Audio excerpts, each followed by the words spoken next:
यह इनपुट क्या है? यह टैक्स को चोरी करने में मदद करेगा, है ना? नहीं, क्या करेगा?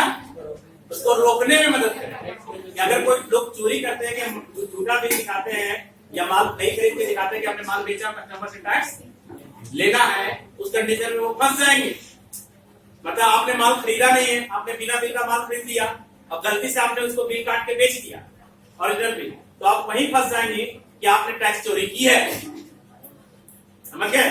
उसके बाद क्या होता है, कभी कभी आज दुकानदार लोग क्या करते हैं कि माल तो खरीदते हैं 20 रुपया में और वो आप बिल बनवाते हैं 10 रुपए का। क्यों बनवाते हैं? कि 20 रुपए का टैक्स देना होगा तो जब उसकी जगह 10 रुपए का टैक्स देंगे, और यहाँ माल 20 रुपए का टैक्स देके बेचते हैं। ठीक है, वहां बेईमानी कर रहे हैं, वो बेईमानी यहाँ रोक देगा। सर अगर सेल हम कंज्यूमर में कर रहे हैं, जिससे पार्टी को नहीं कर रहे तब सेल ऑफ कंज्यूमर में करें तो आप परचेज तो किए होंगे ना सर, आप मैन्युफैक्चरर नहीं, आप परचेजर है, ट्रेडर है, डिपेंड इस पर तो करता है ना। जनरली जो टैक्स पेयर होते हैं वो परचेजर होते हैं, मैन्युफैक्चरर कितने लोग होते हैं जो डायरेक्टली कंज्यूमर को एक्सपोर्ट करते हैं? नहीं होते। क्लियर? रिफंड, अब रिफंड क्या होगा?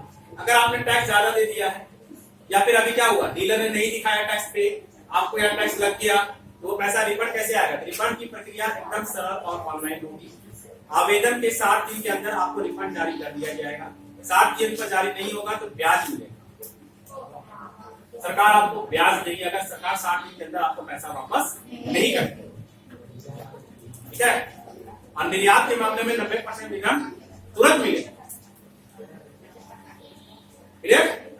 इसका रिफंड है 2 लाख तक के रिफंड के लिए स्व घोषणा पत्र ही काफी होगा। आपको घोषणा करनी होगी कि ये पैसा हमने ज्यादा दे दिया है, इसको रिफंड किया जाए। इस संबंध में दस्तावेजों की आवश्यकता नहीं होगी। और निर्यात स्ट्रक्चर के मामले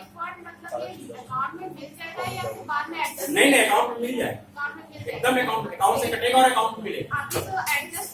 एडजस्ट नहीं होगा, रिफंड कैश मिलेगा, आपके अकाउंट में पैसा आ जाएगा। अब असेसमेंट का मतलब होता है आप जो रिटर्न दाखिल करते हैं उसकी क्या तारीख होगी, कैसे होगी? जीएसटी सेल्फ असेसमेंट इस सिद्धांत पर आधारित है। करदाता अपने प्रत्येक माह के समस्त आउटवर्ड सप्लाई के अगले महीने की 10 तारीख तक रिटर्न जीएसटीआर के वर्ग के रूप में सेल्फ असेस करना होगा। इस रिटर्न के आधार पर investor supply GSTR 2 auto portal होगी। ठीक है, मतलब जैसे आपने माल बेचेंगे उसको अगले महीने की 10 तारीख तक आपको सारा डिटेल दे देना इस महीने का। ठीक है, जो कि आपका ऑटो पोर्टल रूप से वो सारे डिटेल आ जाएगी। सर अगर परचेज को दिखाए नहीं पर मेरा सेल हो गया तो मैं रिटर्न डाल दूं? हाँ, आप रिटर्न डाल दीजिए, अगला बाद में डालेगा, अगला बाद में डालेगा, उसको फाइन होगा। करदाता को रिटर्न के आधार पर प्रोविजनल एवं आईटीसी दोनों का लाभ मिलेगा। सप्लायर के आवेदन पर प्रोविजनल असेसमेंट की सुविधा होगी। ऑडिट, खातों की जांच। जीएसटी कानून में ऑडिट की संपूर्ण प्रक्रिया पारदर्शी होगी। कुल सप्लायर में से केवल 5% का ऑडिट होगा। मतलब आज जो ऑडिटिंग प्रोसेसर है कैसे होता है, जैसे आप मान लीजिए आप दूसरों में तकरीबन 50,000 लोग सेल टैक्स देते हैं, मान लीजिए 50,000 दुकानदार सेल टैक्स देते हैं, तो उसका 5% लोगों का ही खाता जांच होगा, सभी लोगों का खाता चेक नहीं होगा। ये लॉटरी के माध्यम से किया जाएगा। जिन लोगों का नाम आएगा लॉटरी के माध्यम से उनकी खातों की जांच पूर्ण प्रक्रिया के रूप में की जाएगी। कम का या जैसे जितना ज्यादा सेल परचेज, ऐसा कुछ नहीं, लॉटरी के माध्यम से तो जिसका लॉटरी में नाम उठ गया उसके खातों की पूरी जांच की। ठीक है, और ऑडिट प्रक्रिया 3 महीने में पूरी करना है। ठीक है, और अगर इसके बाद देरी होती है तो किसी गलती के लिए या पेनाल्टी के लिए, ठीक है, सप्लायर को और समाप्त करने का अवसर दिया। अपील का मतलब होता है अगर आपको किसी कारण में कोई प्रॉब्लम आया है तो आपको किसी प्रकार की दिक्कत आई है तो आपको अपील कहाँ करना है?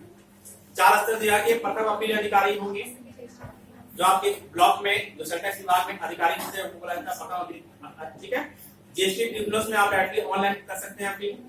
उच्च न्यायालय हाईकोर्ट में आप अपील कर सकते हैं और सर्वोच्च न्यायालय सुप्रीम कोर्ट में आप अपील कर सकते हैं। अगर आपको किसी प्रकार का जीएसटी के जो साइट है उस पर किसी प्रकार का आपको लगता है कि ठगी किया गया है या आपके साथ गलत किया गया। ठीक है, जीएसटी के अंतर्गत जारी समस्त आदेशों के विरुद्ध अपील की जा सकती है। प्रथम अपील प्राधिकारिक अपील करने के पूर्व विवादित कर राशि के 10% एवं ट्रिब्यूनल में अपील करने के पूर्व विवादित कर राशि के 20% रकम प्री डिपोजिट के रूप में जमा करवानी होगी। मतलब जितना रुपए का आप अपील कर रहे हैं, दावा पेश कर रहे हैं, उसका 10% या 20% आपको पैसा पहले जमा करना होगा। क्योंकि अगर आपका दावा स्वीकार हो जाता है तो जो पैसा आपने डिपॉजिट किया है वो पैसा आपको वापस नहीं मिलेगा। ठीक है। पेनाल्टी, दस्तावेजों में भूल की वजह से सुधारात्मक गलती जो बिना दोषपूर्ण नियत से की गई है उसके लिए कोई पेनाल्टी नहीं लगेगी। अगर आपसे कोई मिस्टेक हुआ है गलती से तो कोई पेनाल्टी नहीं लगेगी। ठीक है। और अगर आपने कोई जानबूझ के किया है तो उस पर पेनाल्टी। गलती जैसे आप मान लिया माल बेचे दिखाना भूल गए तो परचेजर बुक में तो आ गया ना, वो क्या है, वो मिस्टेक भी हो सकता है और जानबूझकर की गई गलती भी।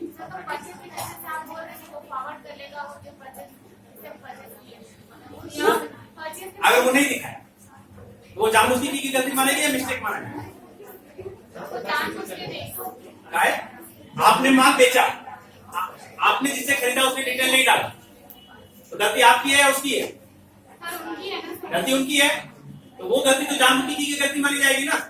आपने माल बेचा, दिखाया क्यों नहीं? ठीक है। अब मानो माल बेचा 1 करोड़ का और गलती से आ गया 10 लाख, वो मिस्टेक माना जा सकता है क्योंकि हो सकता है 1 किलो दिखाना भूल गया, उसको मिस्टेक माना जा सकता है। डाला नहीं, ये गलती मानी जाएगी और इस पर पेनाल्टी किया जाए। डालने भूल गया, ऐसा होता है क्या? क्लियर? अब इसके अंदर में मुनाफाखोरी विरोध, ये ध्यान दें, इस प्रावधान में अंतर्गत कर की दर कम होने की स्थिति में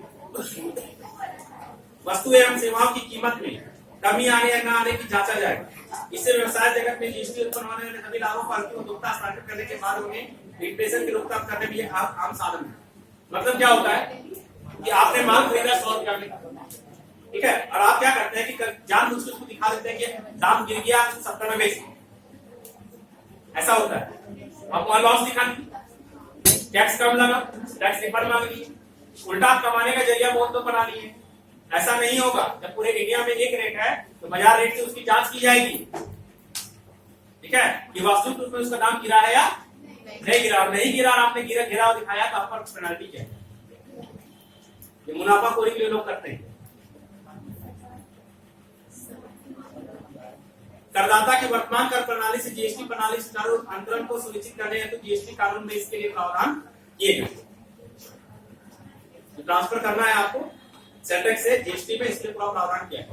इनरोलमेंट 1 जून से चालू होने। ठीक है।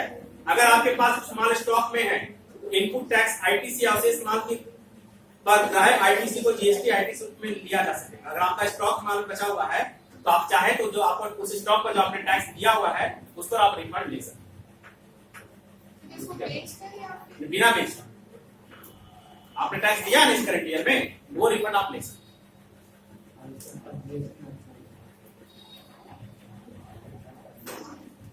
अब ये सब कार्रवाई क्या क्या की जाएगी, कार्रवाई सब वही है, अपील कीजिए, चेक कीजिए, सब कार्रवाई है, ये सब नॉर्मल चीजें हैं।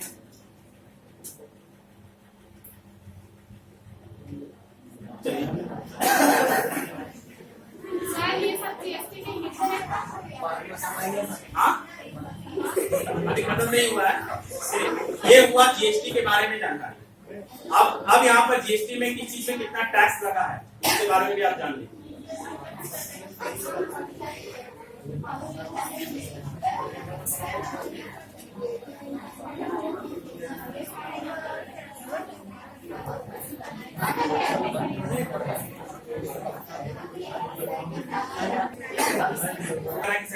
टैक्स लगा है, पता नहीं कहां से आ गया।